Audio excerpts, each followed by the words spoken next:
ok តោះគ្នាថ្ងៃនេះយើងរៀនតាក់ទងទៅនឹង visited តទៀតនៅក្នុង CSS link អញ្ចឹង syntax វាគឺមិនខុសពីការប្រើប្រាស់ hover និង link នេះស្តៀងគ្នាដូចគ្នាតែម្ដងអញ្ចឹងយើងគ្រាន់តែដាក់ selector ហើយ save visited មកហើយខ្ញុំទៅបញ្យល់ថាអីទៅយើងប្រើ visited នឹងមានប្រយោជន៍អីណាចឹងអ្នកគ្នាបើកជ្រោមមួយក៏បានដែរណាអូខេខ្ញុំវាយ Google Translate អូខេ Google Translate មួយបញ្យល់អ្នកគ្នាសិនអូខេក្នុងនេះឃើញសាខ្ញុំអត់ធ្លាប់ search ចុះក្នុងហ្នឹងខ្ញុំ close វាសិនខ្ញុំបើក Google នេះវិញវាចេញប្រើក្នុង Google Translate ណា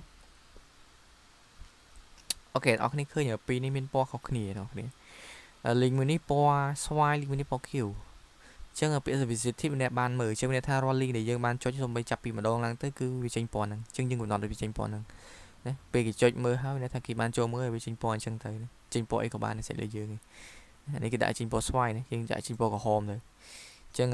យើងចូលមកកាន់នេះបើយើងនេះរបស់ខ្ញុំមានស្រាប់ណាយើងតាំងពីប្រហែល2វីដេអូមុនមែនណាអញ្ចឹងយើងចុចវាឡើងនេះណាចុចឡើងសោះណាអូខេអញ្ចឹងយើងទៅដាក់ default color វាណាខ្ញុំឲ្យ A វា color អីហៅ A មកប្រើសិនមកណាយើងមិនទាន់ប្រើ visited ទេណាអញ្ចឹង color វាយើងទៅមើល color ពណ៌អីពណ៌ខ្មៅណាត្រូវហើយ